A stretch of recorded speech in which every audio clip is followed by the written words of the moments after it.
नमस्कार, मैं प्रद्युमन जोशीला। पिछले लगभग 20 महीने से हरियाणा प्रदेश की जनता को इंतजार था कि कब हरियाणा की नायब सैनी सरकार अनेक निगम बोर्डों में चेयरमैन, डायरेक्टर और सदस्यों की नियुक्ति करे। हरियाणा प्रदेश की जनता तो टकटकी लगाए हुए ही थी। भारतीय जनता पार्टी के भी बहुत से नए पुराने नेता कार्यकर्ता भी इस उम्मीद में थे कि देखते हैं पार्टी किस किस को जिम्मेदारी देती है। और बीजेपी, जिसके बारे में अक्सर कहा जाता है कि पार्टी की आंख काने सब हैं, यहां काम करते रहो, काम करने वाले को पार्टी अपने आप आगे बढ़ाती है। प्रदेश के मुख्यमंत्री नायब सिंह सैनी का भी विजन बिल्कुल क्लियर है कि जो काम करने वाले लोग हैं पार्टी में, जो आम जनता की सुनते हैं, उनको आगे बढ़ाया जाए। और अभी कुछ ही घंटे पहले हरियाणा सरकार ने अपने कई चेयरमैनों की नियुक्ति की, जिसमें एक चेहरा जिस पर पूरे हरियाणा प्रदेश की निगाहें बनी हुई हैं, और वो निगाहें आज से नहीं बल्कि पिछले लगभग 2-3 साल से इस चेहरे ने हरियाणा प्रदेश की राजनीति में अपना एक अलग ही मुकाम हासिल किया है, और नाम है कैप्टन योगेश बैरागी। कैप्टन योगेश बैरागी कोई बड़े राजनीतिक परिवार से नहीं, उसके बावजूद जींद जिले के सफीदो विधानसभा क्षेत्र से उन्होंने भारतीय जनता पार्टी को मजबूत करने के लिए गांव दर गांव में घूमना शुरू किया। बीजेपी की मजबूती को लेकर के लगातार वो फील्ड में रहे। सफीदो विधानसभा क्षेत्र में उनकी मेहनत को देखते हुए वो भारतीय जनता पार्टी की टिकट के सबसे मजबूत दावेदार थे।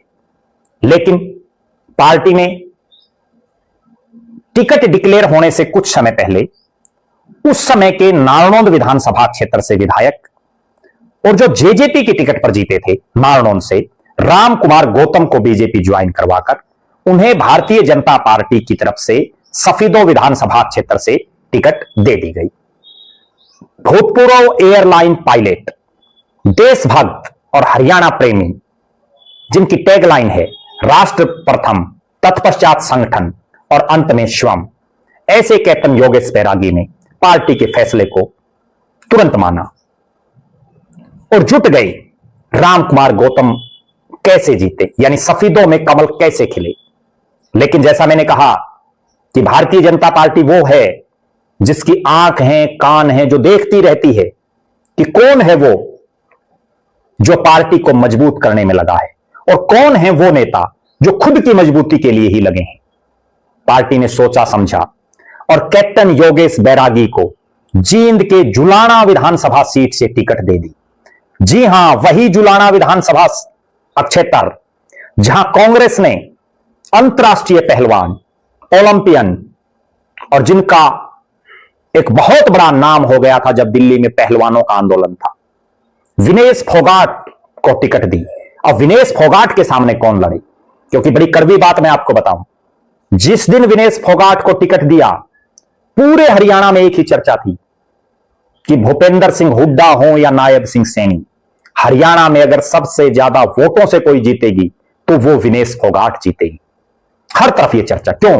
क्योंकि जुलाना किसान बाहुल्य सीट, ग्रामीण बाहुल्य सीट, और यहां के लोग जिनका किसान आंदोलन हो या पहलवान आंदोलन एक बड़ा रोल रहा। अब विनेश फोगाट के सामने कौन लड़े?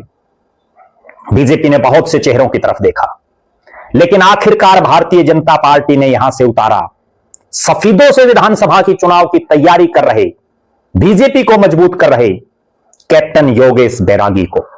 और योगेश बैरागी ने असंभव को संभव कर दिखाया। जो विनेश फोगाट 1 लाख के आसपास जीतती दिख रही थी, वो विनेश फोगाट 5000 के आसपास जीत।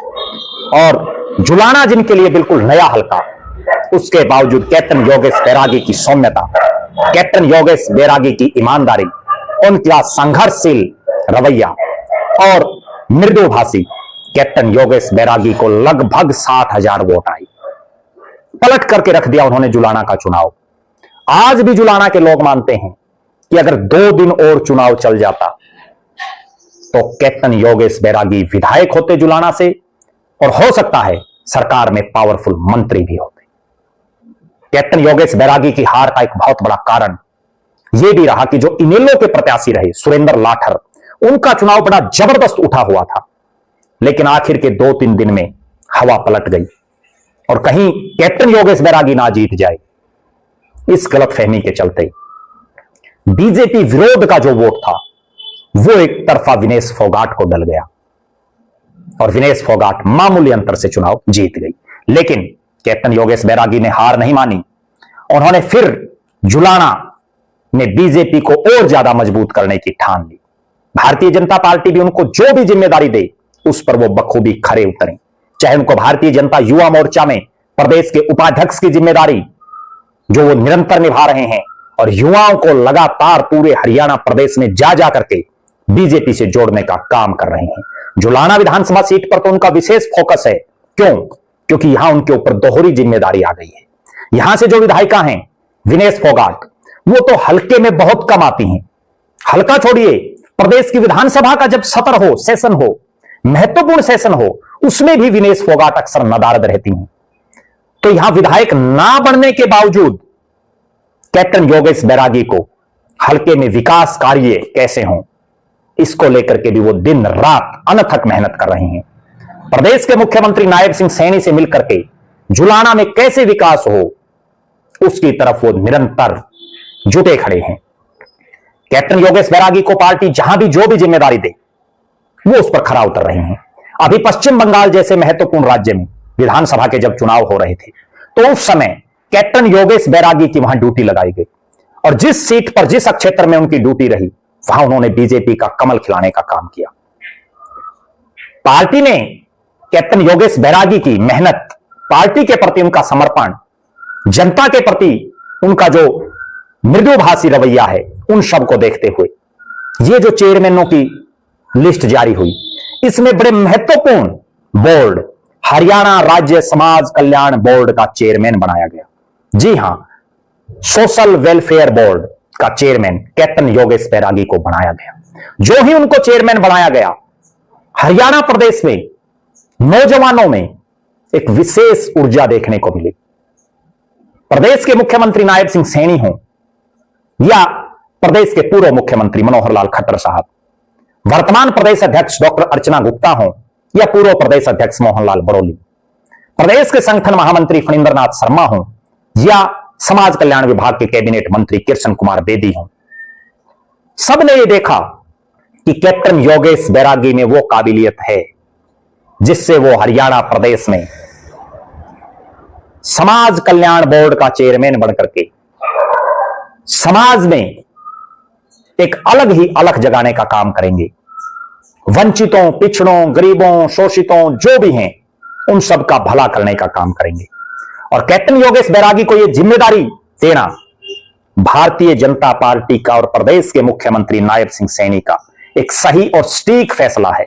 एक ऐसा फैसला है जिसको हम दूरदर्शी फैसला कह सकते हैं, क्योंकि जिस कैप्टन योगेश बैरागी ने कुछ ही समय में अनथक मेहनत करके सफेदों में अपनी एक पहचान बनाई और उसके बाद विनेश फोगाट के सामने इतनी मजबूती से चुनाव लड़ करके कांटे का मुकाबला बढ़ा दिया कुछ ही दिनों में जुलाना में।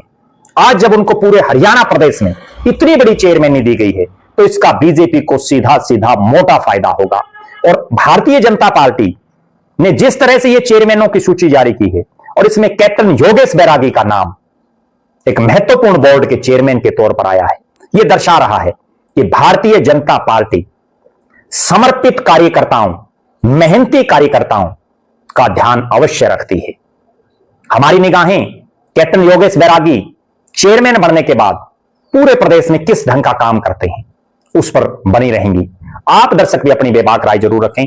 कैप्टन योगेश बैरागी के राजनीतिक भविष्य को लेकर के आपका क्या मानना है और जिस तरह से प्रदेश की सरकार में उनको चेयरमैन बनाया गया है उसको आप किस नजरिए से देखते हैं, अपनी बेबाक राय जरूर रखें। बहुत बहुत धन्यवाद। आपका अपना प्रद्युमन जोशीला।